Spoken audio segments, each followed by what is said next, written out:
자, 1학년 2학기는 도형 부분을 많이 배우고, 그 다음에 확률과 통계라고 하는 부분을 2학기 때 나눠서 배우는데, 우리 중학교 1학년 때도 그것을 배우게 됩니다. 그래서 앞에 1, 2, 3, 4단원이라고 하기 때문에 여기서는 5단원이라고 하기도 하고 6단원 뭐 이렇게 들어가기도 하는데 결국은 그냥 1학년 2학기 1단원이라고 보는 게 제일 편해.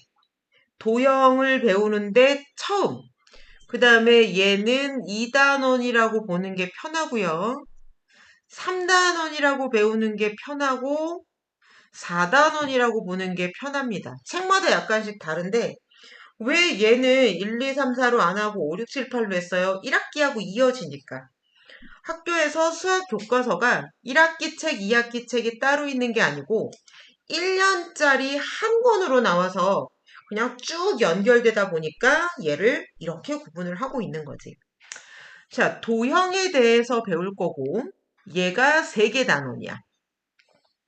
마지막은 우리 표에 대해서 배우는데 걔는 확률 통계라고 하는 부분에서 통계, 뭔가를 정리하는 거에 대해서 좀 집중적으로 다룹니다. 도형이 많은 비중을 차지해 1학년 2학기도 도형이지만 2학년 2학기도 도형이고 3학년 2학기도 도형이야. 그런데 가만히 보아하니 도형에서 처음 배우는 단원이라서 그런지 제목 자체가 기본 도형이야. 대단원의 제목이 기본적인 도형에 대해서 배운다. 그래서 중단원이 기본 도형, 작도와 합동. 소단원이 하나, 둘, 셋, 넷, 다섯. 앞으로 도형을 제대로 배우기 위해서 가장 기초 중에 기초가 되는 것. 완전 밑바닥에 하나하나의 용어라고 보면 돼. 하나하나의 개념이라고 보면 돼. 여기서 엄청나게 중요한 내용들이 많고 반드시 100%다 알아야 돼. 내가 그래서 100%라 그랬어. 다 알아야 되고 걔가 나중에 언제까지 쓰여? 고등학교 3학년 우리가 수학을 그만 배우는 날까지 도형만 나오면 도형이란 도형에서는 다 얘가 들어가. 각에 대해서 엄청, 위치에 대해서 엄청 무슨 위치냐? 일치하냐? 평행이냐? 한 점에서 만나냐? 만나냐? 안 만나냐? 90도로 만나냐? 요런 거. 그 다음에 평행하냐? 평행하지 않으냐? 평행하면 어떤 특징이 있느냐? 일단 선, 각, 점, 면 이런 거를 다 배웁니다. 엄청나게 복잡할 텐데 정확하게 100% 이해해야 되고 그 다음에 배우는 게 작도에 대해서 배우고 합동에 대해서 배웁니다. 그래서 소단원은 2개. 그치? 아까는 5개였는데 이제는 2개. 얘도 어마무시하게 중요합니다. 중학교 1학년 2학기에 나오는 여러 가지 도형들의 개념이 다 중요해요. 버릴 게 하나도 없어. 왜? 앞으로 엄청난 도형을 배우는데 그것에 다 밑바탕이 되는 것이 지금 배우는 거거든. 그래서 버릴 게 하나도 없어. 그 얘기는 무슨 얘기야? 다 가져가야 돼. 다 알아야 되고 다 외워야 됩니다. 다 이해해야 됩니다. 자, 2단원에서는 평면 도형에 대해서 배우고요. 앞에서 배운 내용을 가지고 다각형에 적용시킵니다. 이게 중단원. 그 다음에 부채꼴. 우리 피자 모양으로 되어진 거 있지? 부채 모양으로 되어진 거. 부채꼴에 대해서 계산할 수 있는 것, 개념 다 봅니다. 그래서 얘가 평면 도형이고 그 다음에 넘어가는 게 입체 도형입니다. 평면 도형이 계속 높이를 가지면서 쌓아지면 입체 도형이 되겠지? 평면 도형은 평평한 바닥에서 일어날 수 있다면 입체 도형은 공간에서 일어납니다. 위로 뭔가 툭 튀어 올라와져 있다는 얘기야. 그래서 입체 도형에서 나타나는 것들을 여러 가지를 배우고 또 하나 건널비도 배우고 부피도 배웁니다. 이거를 할 때 초등학교 6학년 때랑 똑같은데요? 라고 하는 게 나와. 그지? 초등학교 6학년 때와 겹치는 부분들이 굉장히 많아. 즉, 초등학교 때 도형을 잘한 애들은 우리가 평면 도형, 입체 도형, 1, 2, 3단원 다 배울 때에 큰 불편함이 없어. 다 알고 있는 거를 왠지 또 하는 느낌인데? 이렇게 배울 수 있어. 그런데 뭉뚱그려서 배웠던 거를 이제는 정확하게 이해를 하고 배워야 된다. 그리고 문제가 더 까다롭다. 개념은 똑같은데 문제가 더 숫자가 복잡해지고 단계를 여러 단계 거쳐야 되고 막 섞여 나오고 도형을 잘라놓고 막 이렇게 돼서 더 복잡해지는 문제가 나온다. 심지어 이런 경우도 있어.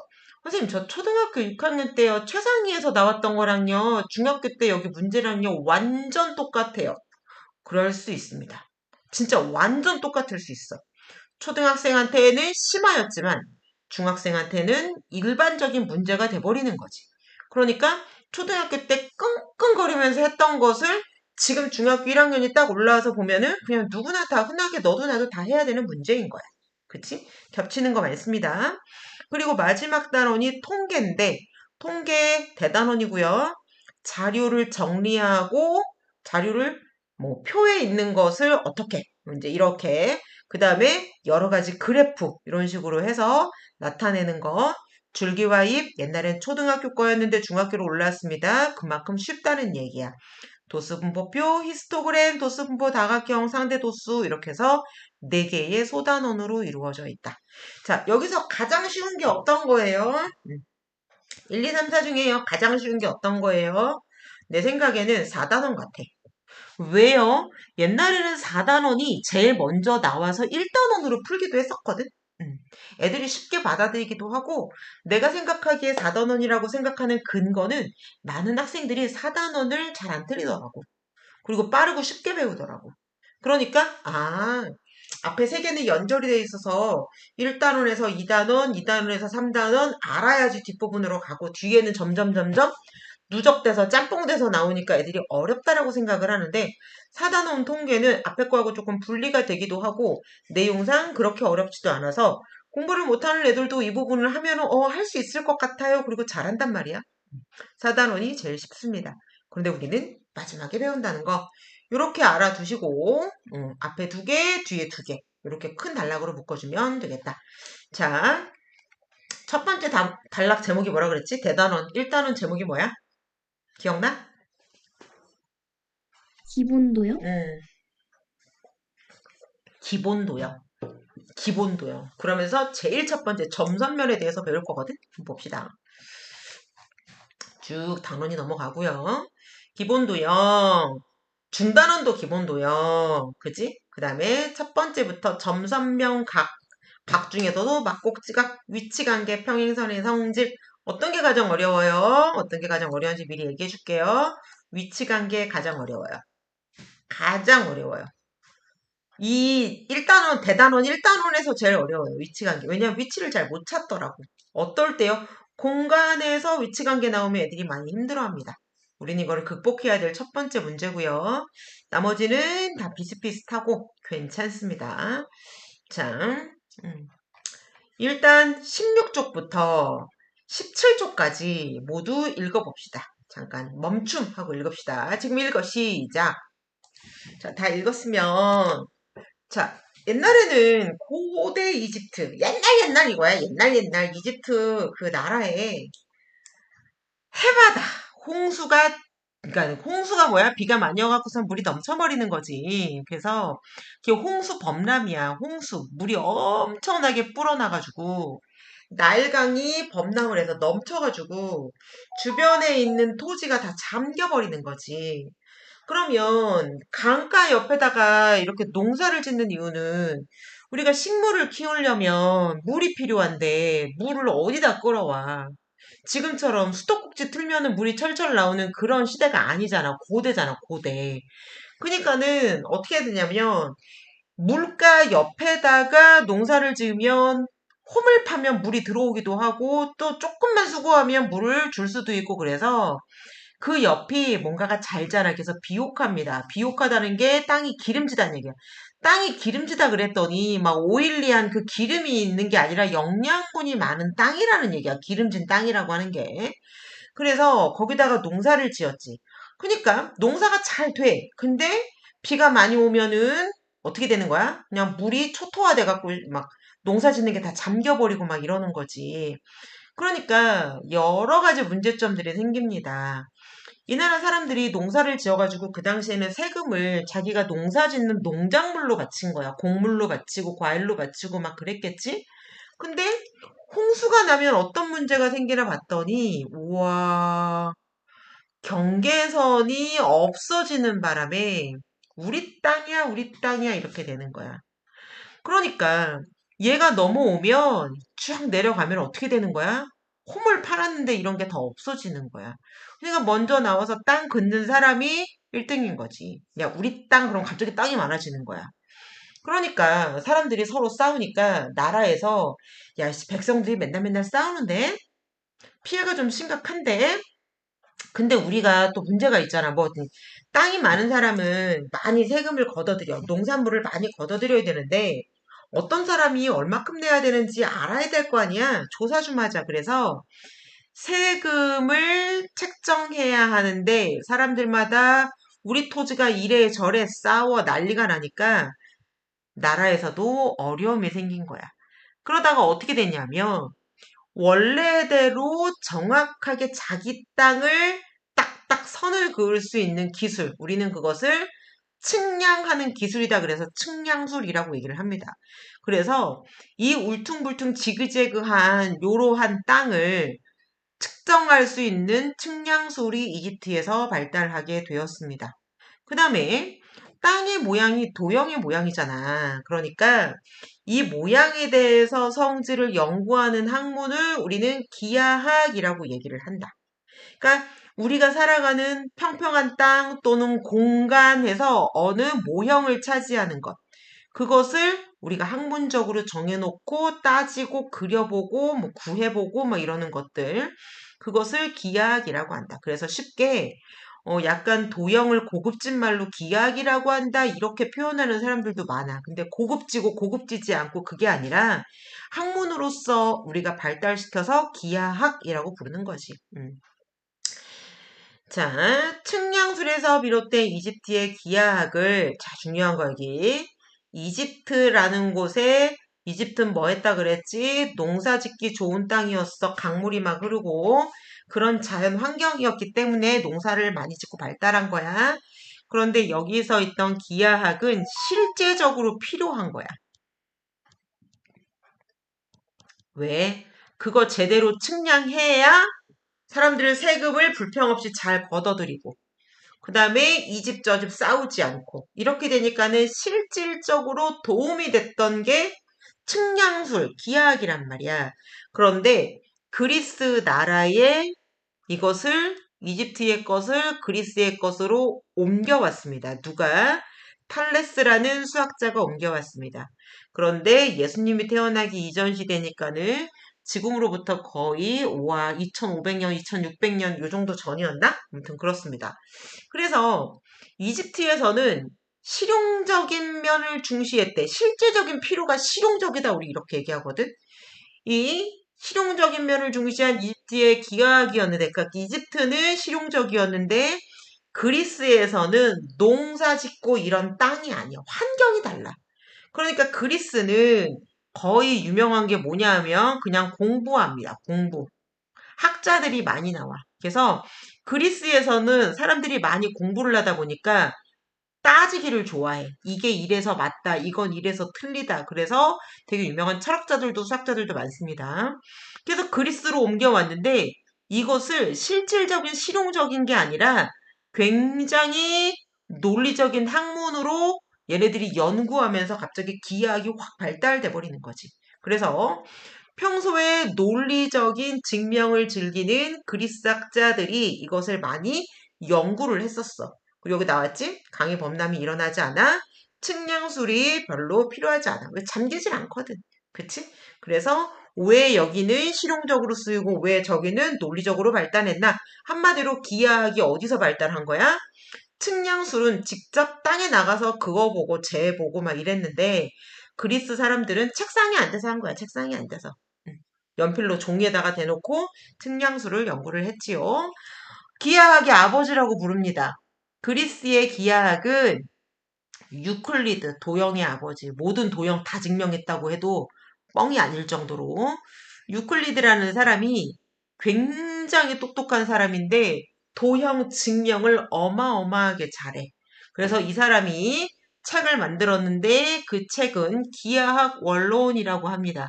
그래서 이 2000 몇백 년 전에 유클리드 할아버지가 만든 이 기하학 원론에 정리된 것을 우리가 배우는 내용이 다 들어가 있어. 그래서 우리가 배우는 대부분의 것이 유클리드 할아버지가 만든 책 안에 다 들어가 있다. 그러니까 우리는 엄청나게 오래된 거를 이제 배우기 시작하는 것이다. 그렇지? 그리스에서 완전한 도형은 뭐지? 그랬더니 원은 태클을 걸 수 없는 완전한 그 자체라고 본 거야. 그 다음에 또 하나가 뭐냐면 곧은 것, 똑바로 가는 것, 직선. 그래서 직선과 원만큼 완전한 건 없다. 이거는 퍼펙트하다. 이렇게 갖고 가는 거지. 작도라는 것은 나중에 2단원, 중단원, 2단원 배울 때 작도 배웁니다. 작도는 도형을 그리는데 컴퍼스 사용하고요. 눈금 없는 자를 사용합니다. 이 당시에 눈금을 기준으로 만들질 않았고 그냥 눈금이 없이 반듯한 것만 그을 수 있는 것 이렇게 생각하면 됩니다. 그래서 잔데 눈금이 없어. 그럼 몇 센치인지 어떻게 알아요? 몰라. 그러면 길이를 어떻게 재요? 컴퍼스를 벌려서 이만큼 벌려봐 이렇게 측정을 할 수 있습니다. 그래서 표시만 할 수 있는 거지. 몇 센치 이런 거는 나중에 생겨난 거지. 이렇게 해서 작도를 그리고 작도에 대해서 우리가 나중에 또 배우게 됩니다. 그래서 여러 가지 이 단원은 기본도형, 작도와 합동으로 나뉘게 됩니다. 얘가 중단원이 되는 거야. 그치?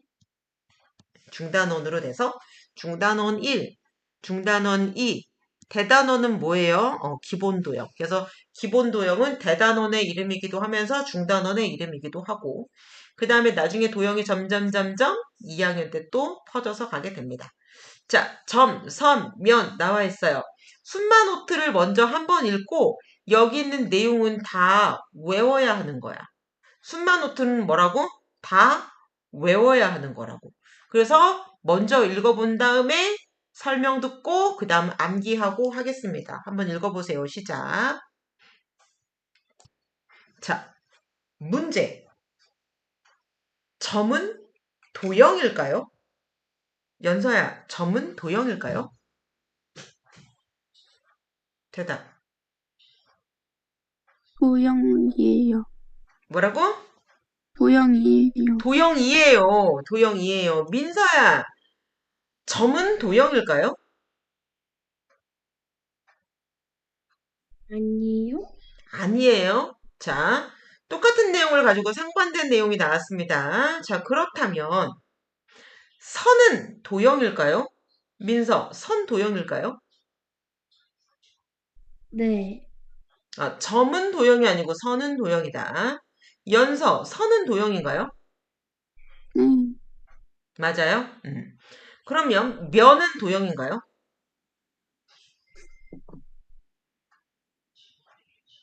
연서 어때?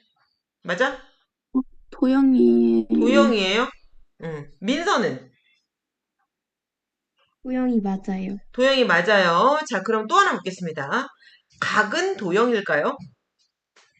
민서 어떻게 생각해? 각은 도형이 맞아요? 그러니까 물어봤잖아. 도형일까요? 근데 너는 맞아요? 물어보면 나한테 다시 받아치는 거야? 도형이에요? 맞아요, 맞아요. 아니에요? 너의 얘기를 해주세요. 맞는 것 같아요. 이 불확실한 이 맞아요? 맞는 것 같아요. 그지? 굉장히 자신 없어 보입니다. 연수 어떻게 생각해? 각은 도형인가요? 도형이 아니에요? 각은 또 물어봐야 안 돼? 도형이 아니에요? 아까 민서는 도형이에요? 연서는 도형이 아니에요? 음. 자, 결론. 그럼, 다 도형입니다. 다. 다. 그러니까 우리가 기본적인 내용 하나를 어떻게 알고 있어야 되느냐. 그러니까 정확하게 알고 있지 못하기 때문에 네 라고 대답을 하지 못하고 도형이에요? 아니에요? 도형일걸요? 그치? 인 것 같아요. 뭐 이렇게 자기 의견을 제시하듯이. 자, 그래서 모든 것은 다 도형입니다. 이제 차차 배울 거고 본론으로 들어가서. 도형 구성하는 기본 요소는 점선변으로 되어져 있다. 재료. 교점은 무엇인가요? 교선은 무엇인가요? 너희가 알아야 되겠지? 안다는 건 너희가 말할 수 있어야 돼. 교점이 뭐라고 나와 있어? 자, 연서, 교점이 뭐래? 설명 좀 읽어볼까? 시작. 선과 선 또는 선과 면이 만나서 생기는 점. 선과 선이 만나면 점이 생깁니다. 선과 선이 만나면 점이 생깁니다. 면에다가요, 너희가 종이 한 장 있는데 여기를 바늘로 뚫어보세요. 그러면 구멍이 생기겠지? 그러면 걔가 전부 다 교점인 거야. 그러니까 교점은 선과 선이 만났는데 점이 생길 때, 선과 면이 만났을 때 점이 생길 때, 우리는 그 점을 교점이라고 얘기한다. 교자가 맨날 교자겠지? 선은 면과 면이 만나면 면과 면이 만나요. 무슨 얘기예요? 너네 책을 봐봐. 책을 보면 한 장을 이렇게 경사를 한 45도만 들어보면 들려져 있는 종이 면과 바닥에 있는 면이 만나게끔 되어져 있고 거기가 뭐야? 선으로 쭉 나타납니다. 더 궁금한 사람은 종이를, 노트를 한 반으로 접어보세요. 노트를 반으로 접으면 어떻게 돼 있어? 바닥에 있는 부분과 접으려고 하는 그 일어난 부분이 어떻게 돼 있어? 밑에 선이 그어져 있어. 너네가 그 선을 정확하게 하려고 종이를 접어서 손으로 쭉 누르잖아. 그럼 손으로 쭉 눌렀을 때 그 생긴 선, 걔가 교선이야. 그래서 면과 면이 만나면 교선이 생기게 된다. 모든 도형은 커다랗게 나눴더니 평면 도형 아니면 입체 도형 이렇게 나눌 수 있다. 도형을 나누는 것. 우리 이제 단원으로 나뉘지 2단원, 3단원이. 그 다음에 여기 보면은 직선, 반직선, 선분 이렇게 용어가 나와 있는데 전부 다 도형입니다. 다 도형이야. 직선 AB라고 쓰기도 하는데 한국말을 모르는 사람은 이게 무슨 말인지 이해가 안 되겠지? 그래서 전 세계 공통으로 기호로 써주는데 이렇게 씁니다. 직선은 양쪽으로 계속 뻗어나가고 있는 거라서 화살표를 그어줍니다. 양쪽 방향으로. 그래서 서로 다른 두 점, A점과 B점은 같은 점이 아니에요. 서로 다른 거예요. 다른 두 개의 점을 동시에 지나가고 있는 고든선, 우리 이거를 직선 AB 이렇게 얘기를 해주고, 반직선 AB는, 자, 점 A에서 시작하여 점 B의 방향으로, 무슨 얘기야? 방향성이 있는 거에는 화살표를 해주고 시작하는 거는 화살표를 안 해줍니다. 멈춰 있는 거야. 고정이야. 그래서 우리는 이것을 반직선 AB 또는 위에다가 화살표를 한쪽으로 해주고 오른쪽으로 해주고 오른쪽에 방향을 써줍니다. 그래서 AB 방향을 보세요.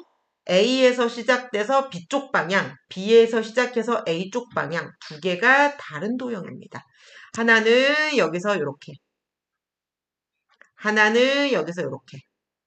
두 개가 전혀 다르네요. 이렇게 되는 거야. 그치? 그치? 그래서 두 반직선에서 시작점, 뻗는 방향, 같을 때에는 같은 반직선이다. 무슨 소리냐? 자, 여기에 C라는 점이 있으면 반직선, 여기에서 A 멈춰 있고요. B 방향을 계속 지나갑니다. 그래서 이렇게 되는 거지. 얘는 반직선 AB라고 볼 수 있고 반직선 A에서 C까지 갑니다. 그런데 여기가 C지. 근데 얘가 계속 갈 수 있기 때문에 이렇게. 시작점이 같은데요? 그러네. 근데 둘 다 오른쪽으로 가고 있지? 그럼 어떻게 된다는 얘기야? 이 둘이 같다는 얘기야. 같다는 얘기야. 두 반직선에서 반직선 두 개 있지? 시작점 같아요? 뻗는 방향이 오른쪽으로 동일하게 같아요? 그러면 얘는 같은 반직선이다. 그 다음에 얘는 같다 다르다? C에서 B로 가는 거야. 이렇게. 그럼 얘는 반직선 CB. 시작점이 다르네요. 그러면 위에 거랑 아래 거는 같다고 할 수가 없습니다. 자, 선분이라고 하는 게 있어. 선분. 선분은 똑같은 고든선이기는 한데, 그치? 휘어진 선 아니야. 고든선이기는 한데, 얘는 어떤 특징을 가지고 있냐면, 위에 화살표가 없지. 끝과 끝이 있는 거야. 그래서 직선 AB에서 직선 AB의 일부분이지. 근데 정말로 A점에서 B점까지 딱 거기까지만. 그래서 선분은 길이를 잴 수 있습니다. 길이를 측정하는 것이 가능합니다. 반직선이나 직선은 길이를 못 재. 왜? 계속 늘어나고 있는데 어떻게 재? 끝이 없는데. 근데 선분은 이쪽 끝, 저쪽 끝 딱 고정이야. 그래서 줄 갖다가 아무리 길어도 긴 줄 갖다가 재면 됩니다. 자, 두 점 사이의 거리라고 하는데 앞에다가 이 말을 넣으세요. 최단. 가장 짧은 것을 우리는 이제 거리로 볼 거야. 오른쪽에 보면 곡선이 두 개가 있고 빨간 직선이 있는데 어떤 게 거리인가요? 어떤 게 길이라고 얘기할 수 있나요? 자, 가장 짧은 선분의 길이를 우리는 이제부터 뭐라고 한다? 거리라고 합니다. 그러니까 이거를 더 줄여서 최단거리 이렇게 얘기해 주면 되겠지. 최단거리가 거리가 되는 것이고 그 다음에 중점을 자꾸 M으로 표시를 하는데 A에서 B까지의 길이를 잴 수 있다 그랬어. 왜요? 선분이니까. 선분이니까 길이를 잴 수 있고 그것에 정확하게 반을 나눠서 얘는 미들 포인트라고 해가지고 앞자에 미들의 앞자 M을 따가지고 가서 수학기호처럼 자꾸 M이라고 써. 그래서 그럼 선생님 반의 반은 뭐예요? 그러니까 M 다음에 그 다음에 N으로 할까? 뭐 이렇게. 그치? 그래서 M, N 진짜 많이 써. 또는 PS도 많이 씁니다. PQS, PSQ 뭐 다 많이 씁니다. 그래서 얘는 특별히 M이라고 많이 쓰는 건 뭐다? 2등분했기 때문에 그렇다. 절반으로 나눴다는 얘기겠지? 자, 여기까지 기본 내용이고요. 여기 있는 이 순마 노트를 지금 시간을 줄 테니까 다 외우세요. 준비 시작. 자, 너희가 지금 시간을 선생님이 잠깐 줘서 시간을 멈추고 뭘 했냐면 앞에 있는 순마노트 핵심 내용을 일단 외우고 아무것도 보지 않은 백지 상태에서 그거를 써가지고 그 다음에 실시간으로 올렸어. 이거는 항상 해야 되는 거야. 그치? 요거 해야 되고요. 그 시간 동안에 지금 시간을 준 겁니다. 그러면 이제 순마의 개념이 머릿속에 있으니까 이게 내 머릿속에 들어와 있는 상태로 앞으로 내용을 볼 거야. 이해됐지? 풀어볼게. 도형의 기본. 우리는 초등학교에서 도형에는 평면 도형, 입체 도형 이것을 배웠습니다. 두 가지를 배웠습니다. 뭐 다 알고 있는 내용이야. 삼각형, 원 이런 거와 같은 평면 도형은 모두 점, 선으로 이루어져 있습니다. 그치? 꼭지점 뭐 이런 거. 그 다음에 곡선 또는 직선 여러 가지 선으로 이루어져 있던 거 기억나지? 자, 직육면체, 원기둥 이런 거와 같은 것을 우리는 입체 도형이라고 불렀고 얘는 뭘로 이루어져 있어요? 보니까는 점과 선과 면. 그래서 밑면, 옆면 막 이런 거 기억나지? 여러 가지 면들이 있었습니다. 그래서 내용 어렵지 않게 볼 수 있고요. 중요한 거는 점선면이 아닌 다른 것으로 만들어지는 도형이 있을까? 모든 것은 뭘로 이루어져 있다? 점선면으로 도형을 만들어낸다 그 얘기야. 이들이 없이는 점선면이 없이는 도형이 구성될 수가 없다. 만들어질 수가 없다. 그래서 이 점선면을 도형의 기본적인 요소, 재료라고 얘기를 하는 것이다. 그치?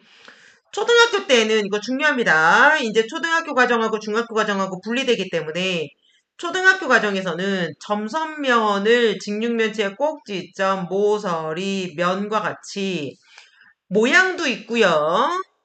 크기도 있고요. 딱 정해졌지? 응. 그런데 중요합니다. 이제부터 외우세요. 중등 과정에서는 와 이게 아니야. 그럼 뭐예요? 보다 수학적인 측면에서 점선면을 생각해 보래요. 무슨 말이에요, 그게? 이를테면 끝을 알 수 없는 선. 네? 끝을 알 수 없는 선이요?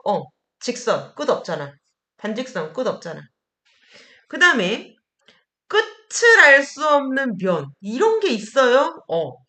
그냥 평평한 면이 종이처럼 하나 있는데 이 면이 사방팔방으로 쫙 퍼지는 거야.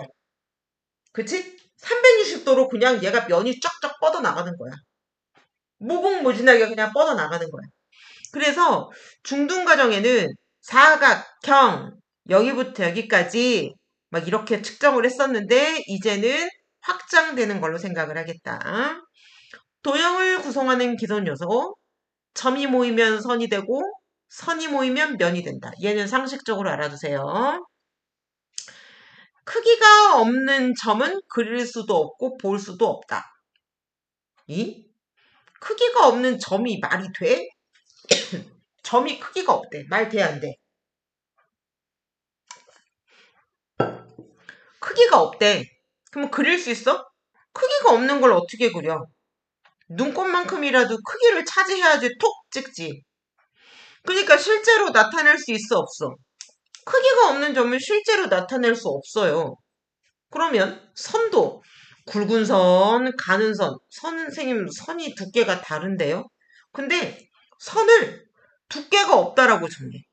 선을 두께가 없다라고 정해. 근데 두께가 없는 선을 실제로 그릴 수 있어, 없어? 없어. 없어. 그러니까 이게 참 애매모호하다는 얘기야. 그런데 수학에서 뭐라고 얘기를 하냐면 수학에서 정한 겁니다, 얘들아. 정한 겁니다. 크기 없이 위치만 나타내는 것 점. 두께 없이 길이만 나타내는 것 선. 길이는 위치도 나타내고 길이도 나타냅니다. 위치도 나타낼 수 있어. 그러니까 다 위치는 나타낼 수 있어. 그런데 크기가 없이 어떻게 점을 하고요. 두께가 없이 어떻게 선을 그리냐고요. 막 이렇게 된다고. 그래서 이것을 우리가 이렇게 노란색처럼 정의를 해놓고 정해놓고 이거를 실제로 그리냐 못 그리냐 이게 아니라 수학적인 정의에 따라 그냥 정해진 대로 그냥 이것을 받아들이고 머릿속으로 그려만 보자. 그러면서 앞으로 점을 그릴 때 점이 크냐 작냐 선을 그릴 때, 야, 두꺼운 선이야, 가는 선이야? 이런 거 상관하지 않고요. 우리는 앞으로 약속합니다. 뭐라고요? 점은 점이야. 따지지 마. 야, 점은 점이야. 위치? 나타낼 수 있어. 크기, 넓이, 길이 없어. 선은 선이야. 따지지 마. 굵은 선, 가는 따지지 마. 그냥 선이야. 길이만 있어. 아, 두께가 보이는데 길이만 있어. 이렇게 길이만 있는 걸로 그냥 받아들입니다. 그치? 그래서 얘를 옛날 사람들이 점점 까탈스럽게 따지면 그렇게 따지면 말을 할 수가 없어. 정할 수가 없어. 그래서 일단은 따지지 말고 뭐라고 보냐면 야 선과 선이 만나면 점 생겨 안 생겨? 생겨. 그게 점이야. 그게 점이야. 이렇게 면과 면이 만나면 선 생겨 안 생겨? 그게 선이야. 그게 선. 이렇게 정해놓고 굵은 선 가는 선 따지지 마. 큰 점, 작은 점 따지지 마. 이렇게 얘기하고. 그래서 면은 점하고 선하고 둘러싸이면 그러면 면이야. 이렇게 얘기를 합니다. 여기서 결정적인 단어가 뭐냐 하면 둘러싸여진. 둘러서 쌓여져야 돼. 이거 아닙니다. 왜요? 사각형 아니에요? 둘러싸여져 지지가 않았어. 점이 여기 딱 하나 있어야 되는데 여기 점이 안 생겨. 그렇기 때문에 이런 경우는 아닙니다. 이렇게. 고든선 직선, 휘어진 거 곡선, 면이 평평하면 평면, 휘어져 있으면 곡면, 점이 움직인 자리는 선이 되고 또는 점이 모여서 선이 되고 선이 움직인 자리는 면이 된다. 선이 모여서 면이 된다. 이렇게 받아들이세요. 그럼 됩니다. 이렇게 받아들이시고 교점, 교선 뭐라고 했어? 선과 선이 만나서 점이 생겼어요. 그게 교점이야. 면과 선이 만나서 교점이 생겼어요. 맞아. 그러면 우리가 입체 도형에서 뭐가 선과 선이 만나서 생긴 게 교점. 됐지요? 면과 면이 만나서 생기는 선이 교선. 이렇게 볼 수 있다는 얘기야. 그치? 이렇게 이해를 합니다. 자, 종이 하나와 종이 하나가 크로스 되니까는 여기 선이 생겼네. 교선입니다. 원뿔 모양을 잘랐어요. 우리 당근 자르듯이 여기 테두리 이렇게 곡선이 나오네요. 교선입니다. 이 아까 교선 얘기했고.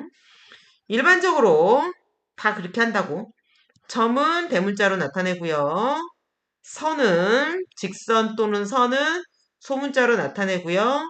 평평한 명은 대문자인데 PQR을 보통 많이 씁니다.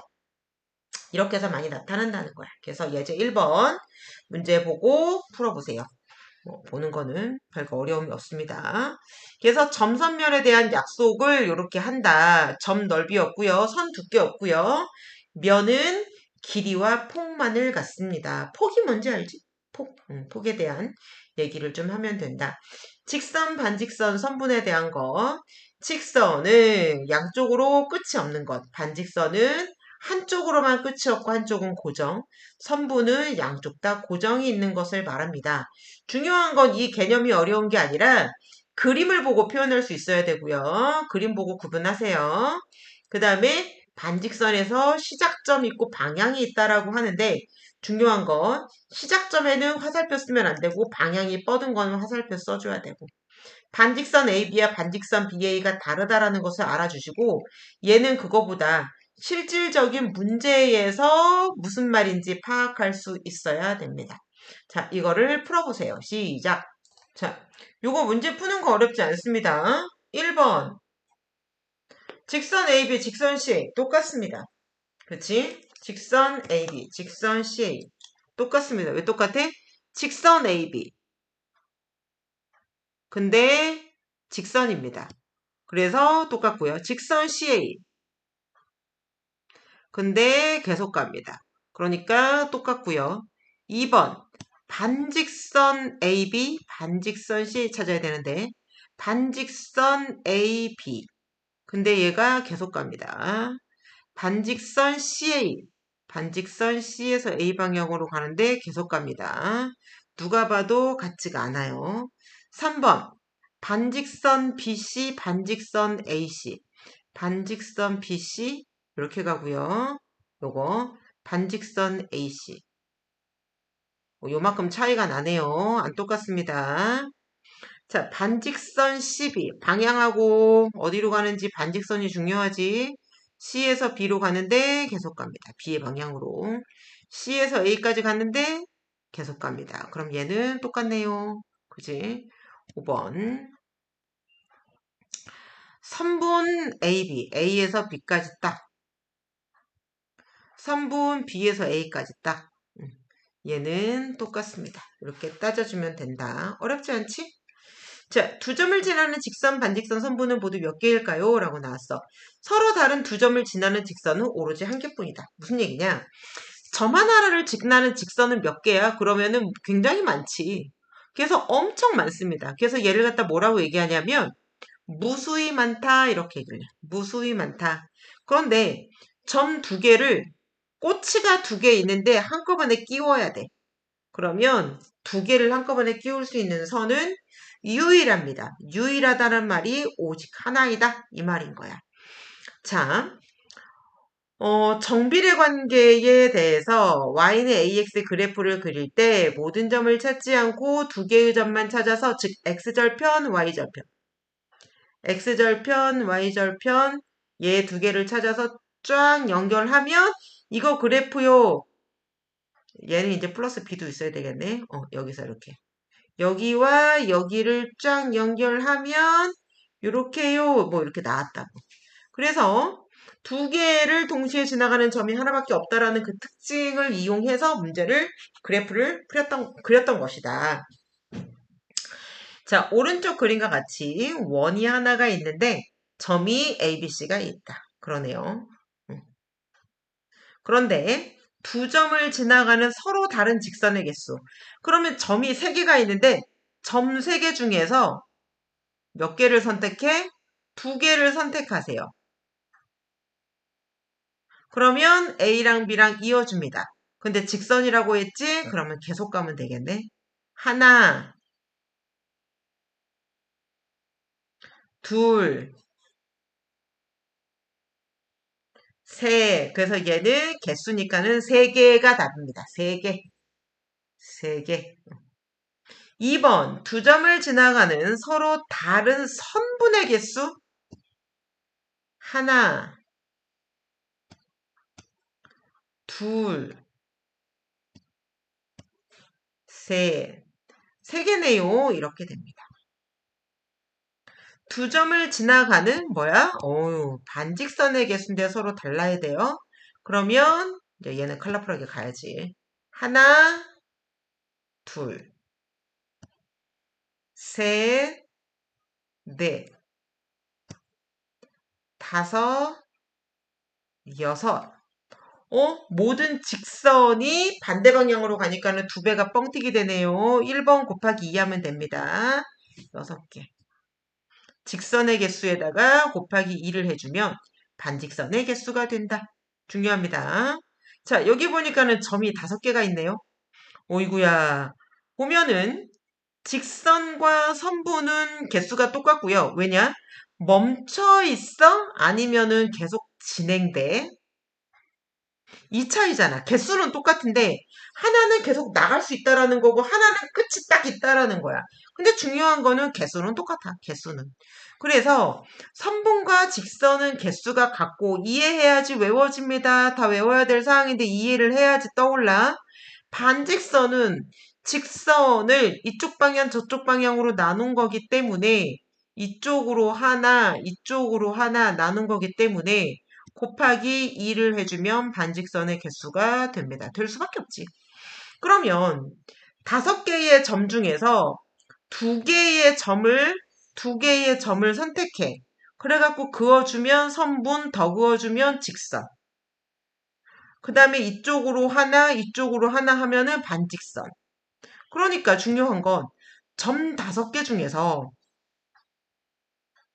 2점을 선택해서 선으로 연결해주면 되는 거야. 그러면 직선, 반직선, 선분이 다 나온다는 얘기지. 그러면 5개의 점 중에서 2개를 선택하는 경우는 몇 가지 경우가 나올까? 생각해보자 이 말이야. 그럼 여기를 A점이라고 할게. 야, A점은 무조건 지나야 돼.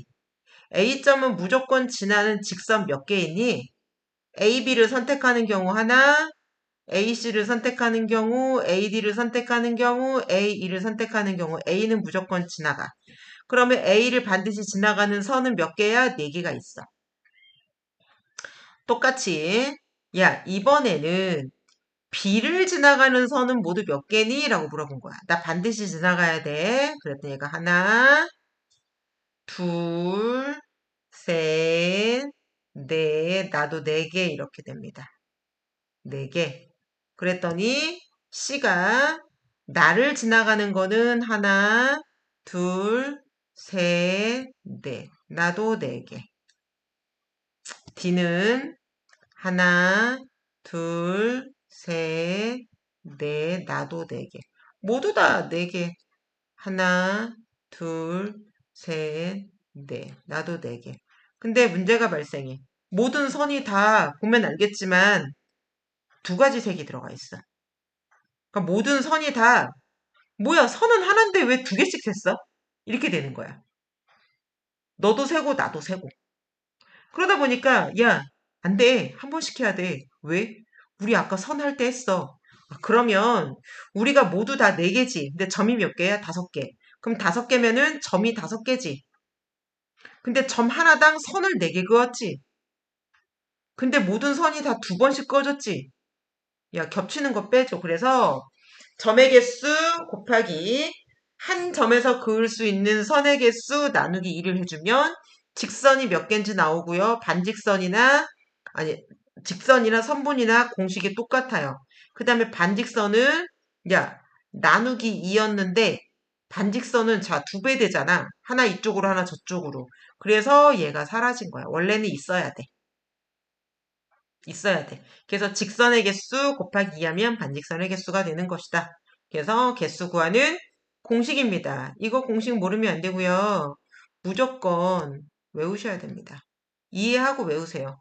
왜 그렇게 되는지 모르면 큰일 납니다. 큰일 납니다. 자, 그럼 앞에 있는 거 분모 2는 뭐냐?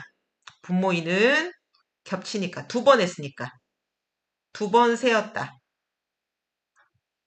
두 번 세어서 나누기 2를 하는 것이고요.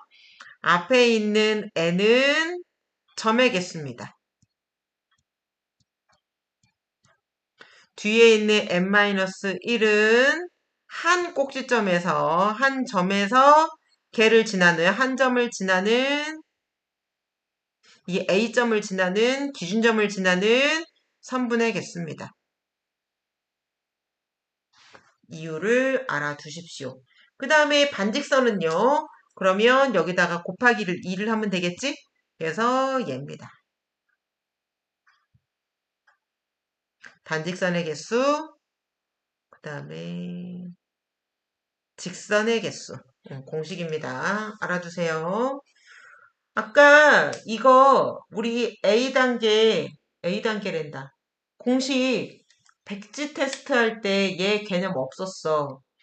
얘 지금 나왔지? 고3 때까지 쓸 거야.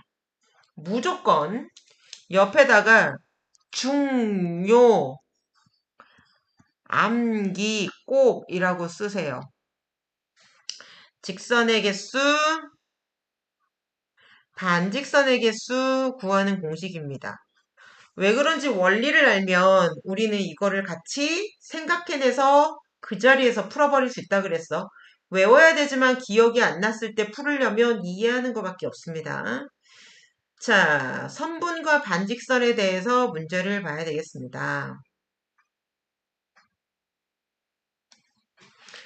자, 직선은요, 다 똑같기 때문에 얘는 한 개밖에 없고요. 선분은요, 자, 길이가 AB로 된 것, BC로 된 것, AC로 된 것 3개입니다. 됐지? 선분은 AB나 BA나 똑같다라는 거 알아주면 되고, 여기서 반직선은, 자, 중요합니다. 반직선은, 자, 점이 A, B, C, 이렇게 있습니다. 책에 다 되어 있어서 새로 하는 거야. 그럼 여기서 만들 수 있는 거는 어떻게 하면 되느냐? 이렇게, 그치? BC 반직선이야. 얘 말하는 겁니다. B에서 C 반직선. A에서 B 이렇게 표시나라고 이렇게 해줄게. 반직선 얘는 A 반직선 AB야. 근데 반직선 AC하고 결과적으로 T가 안 나. 그래서 이 두 개는 똑같습니다. 하나로 쳐줍니다. 하나로. 표현은 다르게 되지만 이 반직선은 결국은 보라색 하나로 치는 거야. 그 다음에 방향 바꿔야 되겠지? B에서 A로 가는 반직선. 됐지? 그 다음에 C에서 B로 가는 반직선. C에서 A로 가는 반직선. 초록색은 똑같이 봅니다. 그래서 얘가 모두 4개가 만들어진다. 이렇게 보면 돼. 얘 헷갈리니까 정신 바짝 차리고 부족한 사람은 문제 많이 풀어주세요. 그치? 요거 알아주면 됩니다. 자, 두 점 사이의 거리는 가장 짧은 거리를 말하고 지금 그림에서 보면 빨간 선이 직선이 제일 짧아. 최단거리야. 그래서 우리는 두 점 사이의 거리는 4cm다. 이걸 갖다가 식으로 한국말 들어갔잖아. 한국말 하나도 안 적고 수학적인 식으로 이렇게 적어서 표현을 할 수 있다. 이거 알아주면 됩니다. 자, 오른쪽 그림에서 답을 구하여라. A에서 C까지의 거리를 구하세요. A는 여기 있고요. C는 여기 있습니다. 거리는 아무 말이 없어도 최단 거리를 말합니다. 그래서 6cm가 되고 B에서 C, 여기 거리는 9cm가 되겠지. 책에 센티미터 나와 있으면 센티미터 정확하게 써줘야 되는 거. 선분에서 중점이란 미들 포인트, 중간점. 무슨 얘기야? 선분은 길이를 측정할 수 있다 그랬는데 그 길이를 정확하게 딱 반으로 자르는 점을 말합니다. 그래서 우리는 얘를 중점, 3등분 하면은 걔를 3등분점이라고 얘기를 한다. 자, 문제에서 예제 5번. M은 중점이다. 아, 그러면 여기가 3이고 얘도 3. 왜 똑같다고 했으니까. 그러면 AM은 AB의 절반. AM이나 MB나 같은데 AB의 절반. 그러면 3cm. 이렇게. AB는 AM의 2배, MB의 2배가 되겠지. 그래서 선분 길이도 이렇게 숫자를 곱해서 표현해 줄 수 있다. 요거 알아두면 됩니다. 땡크메스를 읽어보세요. 자, 과제는 우리가 순마클라우드 문제를 다 풀었을 거야. 그지? 순마클라우드 문제를 다 풀었습니다. 배운 데까지 문제 전부 다 풀었는지 살펴주시고 핵심 노트 정리해야 합니다. 숙제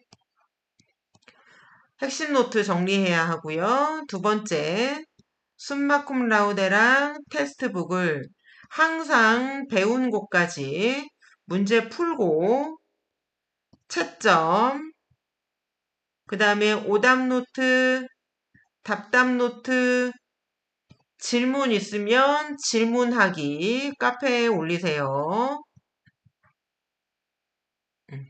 이렇게 해서 올리면 됩니다. 다음 수업하기 전날까지. 일단 중간 정도 나갈 때까지는 한 달 정도는 센수학 풀지 않고 숨바꿀라우드만 먼저 진행합니다. 이렇게 해서 수업 전날까지 제출하세요. 10시.